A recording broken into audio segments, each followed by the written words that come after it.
Okay, so I'm Brian from Delos, and this is Karen, and we're really I think it's just so cool to be here tonight with you guys and be able to share our love of sailing, and just a massive thank you for coming tonight and wanting to share this awesome journey with us and to set everything up. It really means a lot to us and give us the invitation, and I just think it's really cool.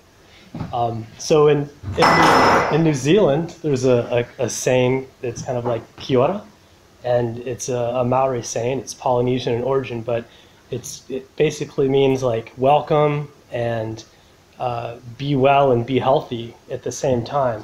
And I used a little bit of Google Translate here, so I don't know how I got to that, but you know, there we go.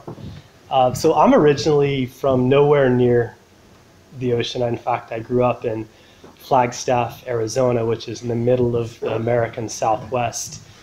No sailing in my family, no nothing. So I think what I'm going to do today is tell you a little bit about the history of how the trip got started and our dream and planning it, and then about the voyage we've done so far. And then we've picked a couple of topics that we think are pretty cool.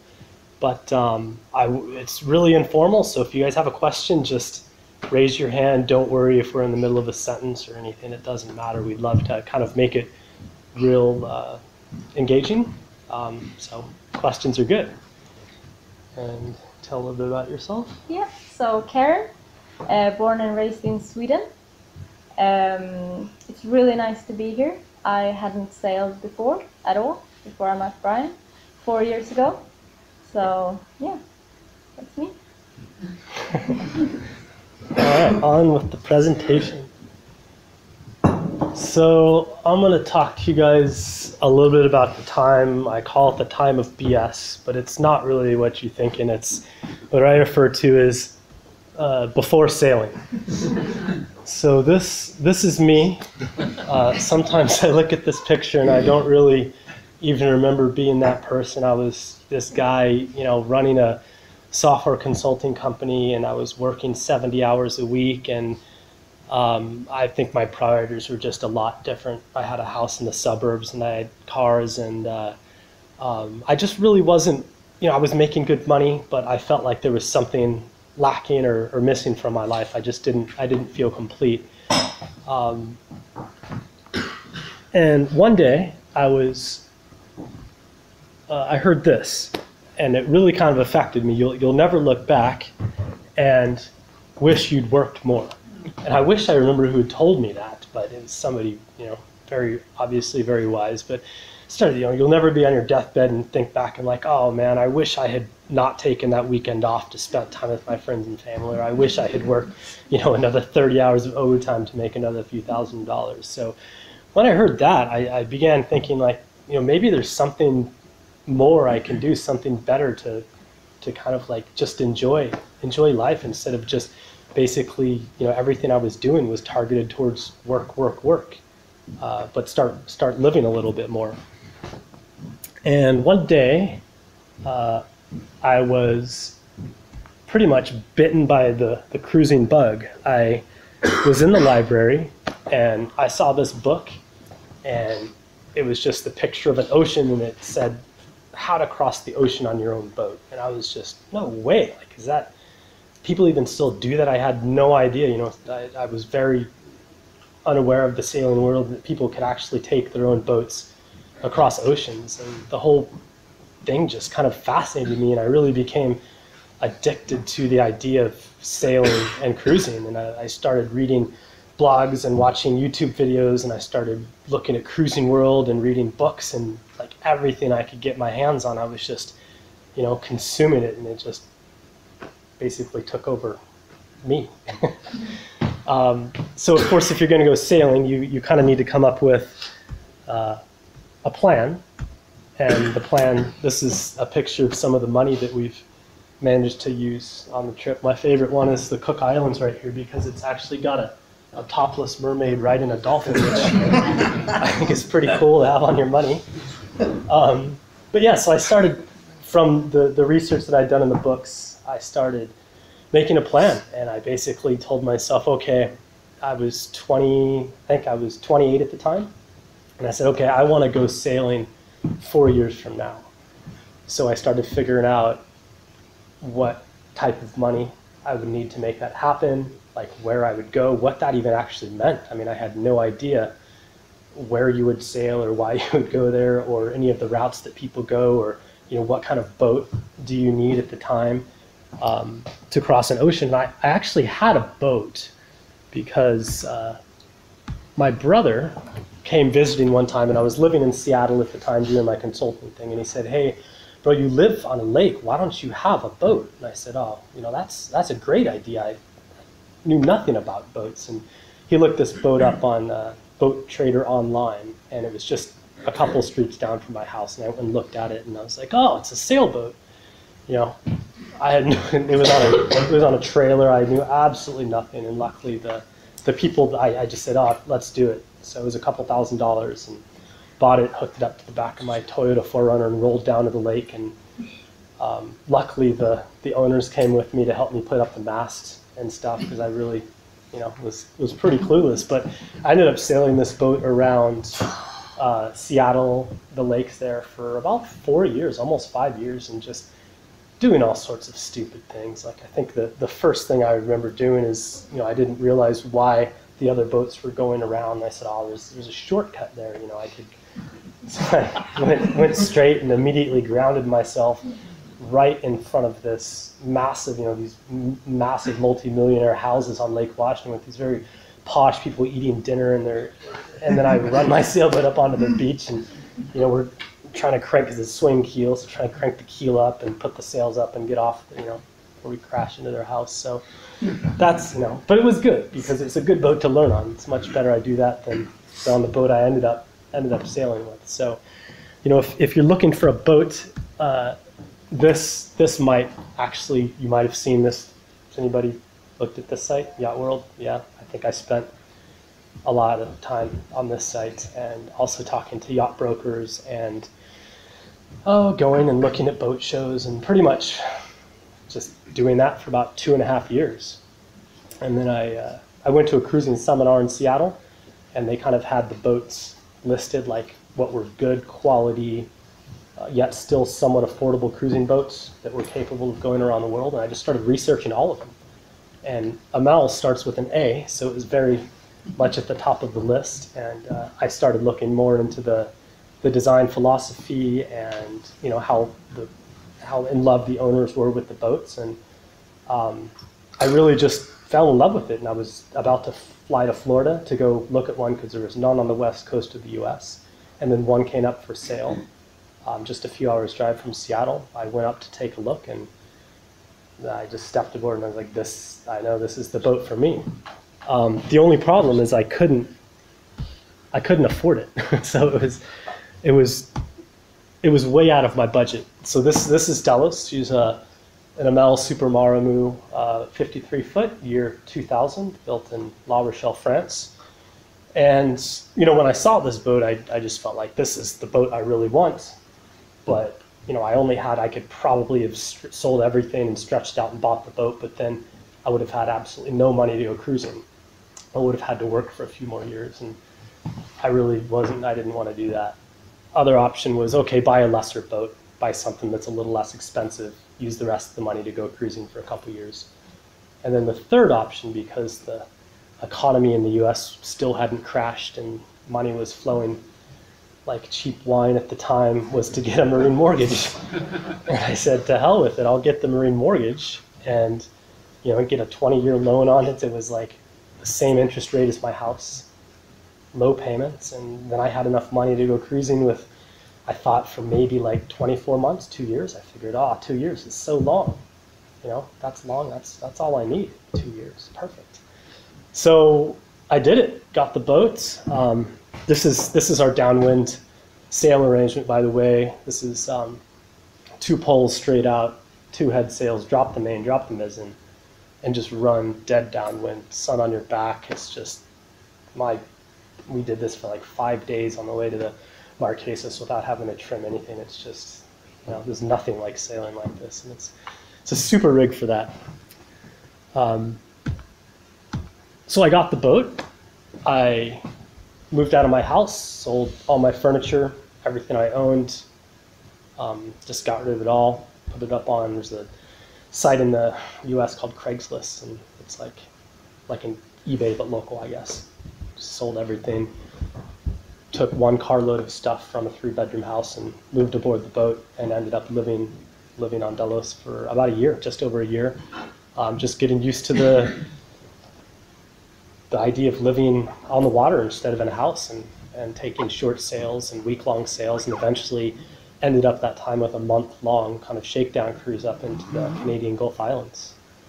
And then it was, you know, I had quit my job, had my 24 months of money, and did the big turn south. So left Seattle, sailed down the coast of California, which is kind of known at being a really gnarly, nasty stretch of water. I had a bunch of guys from on the boat that were like real experienced sailors, and we turned the corner, it was like 3 knots for the whole entire trip, and we spent 5 days motoring in flat seas, and pulled into San Francisco, went to dock the boat, put her in reverse, and there's this loud chunk, and the boat doesn't slow down, and we just smashed right into the dock. And I was thinking, okay, if that's the worst thing that happened so far, like, I'll take it. But yeah, the prop nut had come loose. Apparently, I did all my own work and I hauled out, and it's an auto prop, and I didn't correctly use the right type of lock nut on the fasteners. So at some point down the trip, the prop nut had fallen off, and the only thing holding the prop on was the fact that we were in gear the whole time. And the second I put it in reverse, it took 3 days of diving to find it, but we did, because it's like a 10,000 euro prop or something. I didn't want to buy a new one. So yeah, I was real nervous, because that was my first offshore passage of me. You know, it was me as a skipper in command of my own boat, I guess, and it was good. And we got the boat down to Mexico, and we hung out there for about 6 months, and that's where my brother Brady joined on the trip. And here he decided to do a sun tattoo. So he put on no sunscreen, put tape on his chest, went and laid out all day, and then at the end of the day we ripped the tape off. And yeah, it worked pretty good. I don't know if it was the best idea ever, but we were having a lot of fun with it. We basically hung out in Mexico for about 6 months, and we decided it's time to sail to the South Pacific. So we provisioned the boat. We left, sailed across the Pacific. First passage there was about 3,200 miles. Took us 18 days and a few hours. Awesome trip.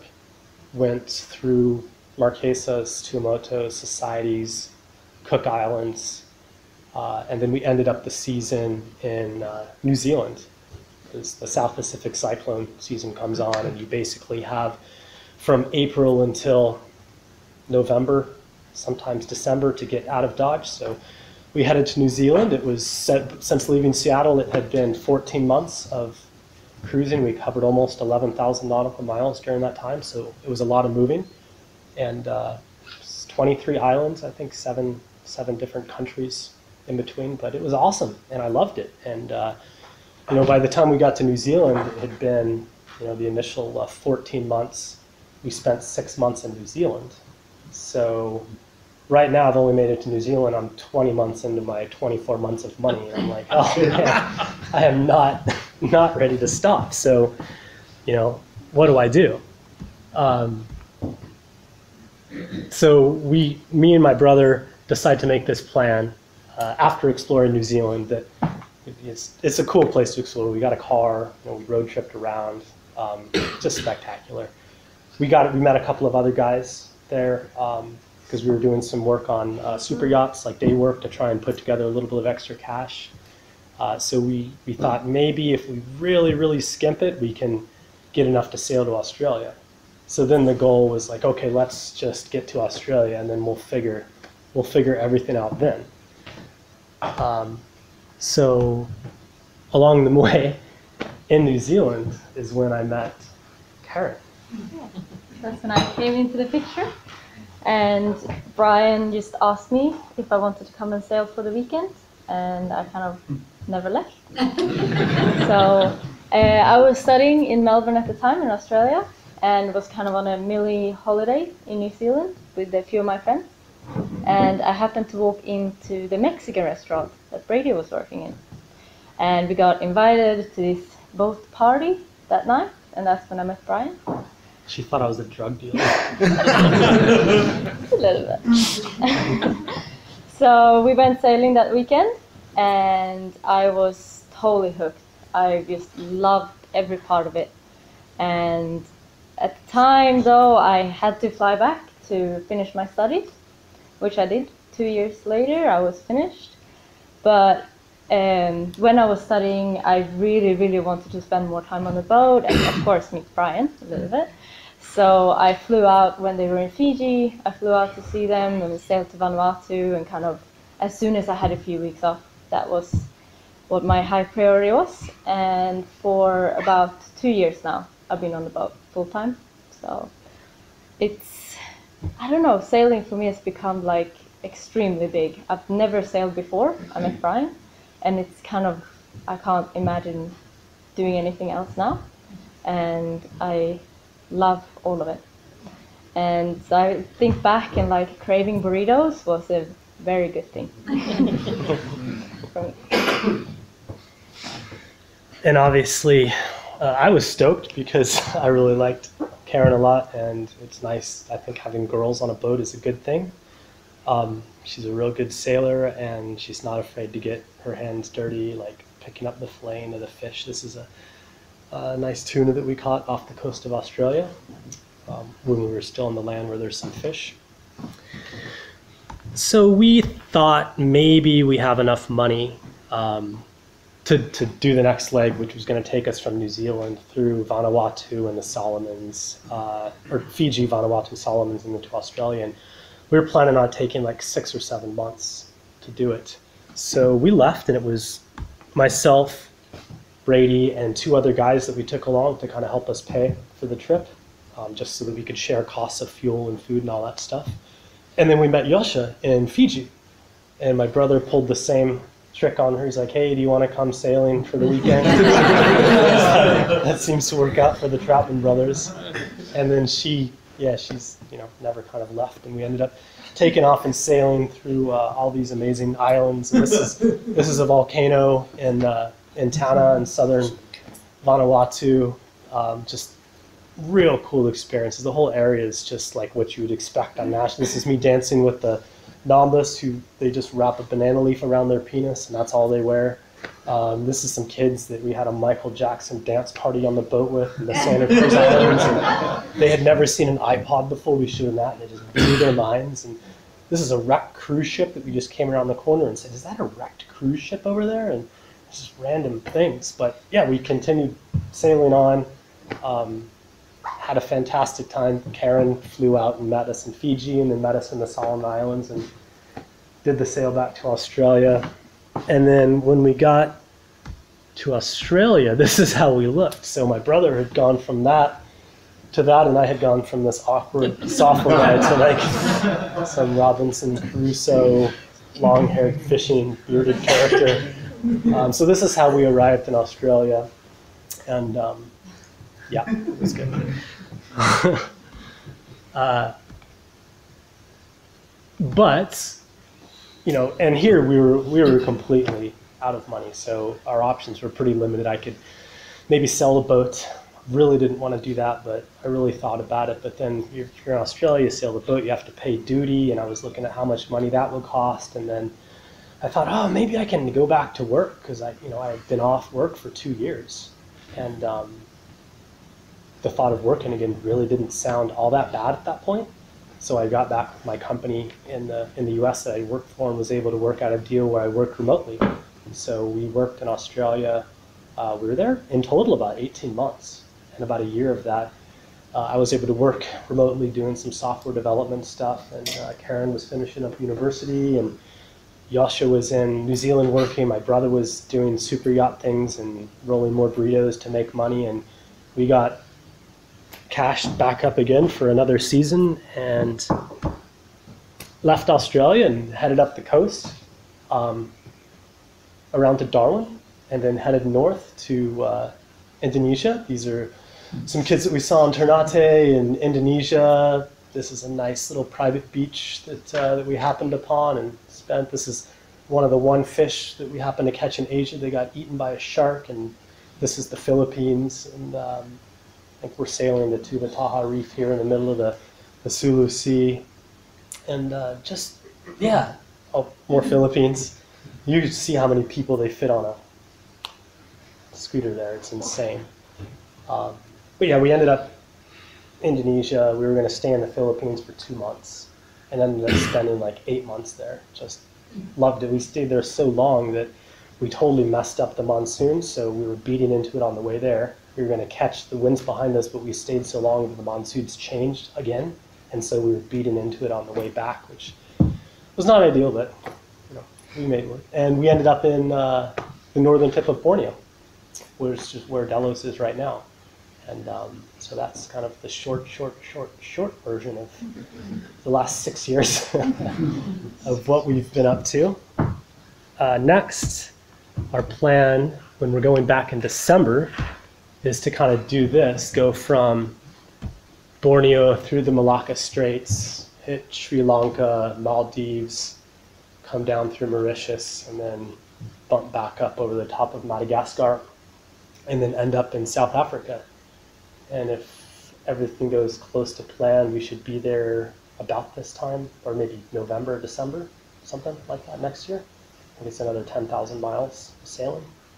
So we're really excited. It's going to be another awesome year of sailing. So pumped for that. So we had a few topics that we kind of wanted to cover.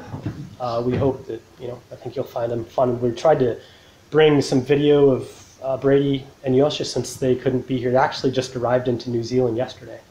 They're sailing around a 100-foot swan right now, so they're off making money to come back and do some more sailing. So we're going to talk a little bit about our perspective on what it's like to live in close quarters with so many people on the boat. So different. I had a house in the suburbs, and I had cars, and I just really wasn't, I was making good money, but I felt like there was something lacking or missing from my life. I didn't feel complete. And one day I heard this, and it really kind of affected me. You'll never look back and wish you'd worked more. And I wish I remember who had told me that, but it was somebody, very obviously very wise. But started, you'll never be on your deathbed and think back and like, oh man, I wish I had not. Yeah, that's me. All right, on with the presentation. So I'm going to talk to you guys a little bit about the time. I call it the time of BS, but it's not really what you're thinking. It's what I refer to as before sailing. So this is me. Sometimes I look at this picture and I don't really even remember being that person. I was this guy, running a software consulting company, and I was working 70 hours a week, and I think my priorities were just a lot in our dream and planning it, and then about the voyage we've done so far, and then we've picked a couple of topics that we think are pretty cool, but it's really informal, so if you guys have a question, just raise your hand. Don't worry if we're in the middle of a sentence or anything. It doesn't matter. We'd love to kind of make it real engaging, so questions are good. And tell a little bit about yourself. Yeah, so Karen, born and raised in Sweden. It's really nice to be here. I hadn't sailed before at all, before I met Brian 4 years ago. So. Okay, so I'm Brian from Delos, and this is Karen. And we're really I think it's just so cool to be here tonight with you guys and be able to share our love of sailing. And just a massive thank you for coming tonight and wanting to share this awesome journey with us, and to set everything up. It really means a lot to us and give us the invitation, and I just think it's really cool. So in New Zealand, there's a saying that's kind of like kia ora, and it's a Maori saying. It's Polynesian in origin, but it basically means like welcome and be well and be healthy at the same time. And I used a little bit of Google Translate here, so I don't know how I got to that, but you know, there we go. So I'm originally from nowhere near the ocean. In fact, I grew up in Flagstaff, Arizona, which is in the middle of the American Southwest. No sailing in my family, no nothing. So I think what I'm going to do today is tell you a little bit about the history of how the trip got started.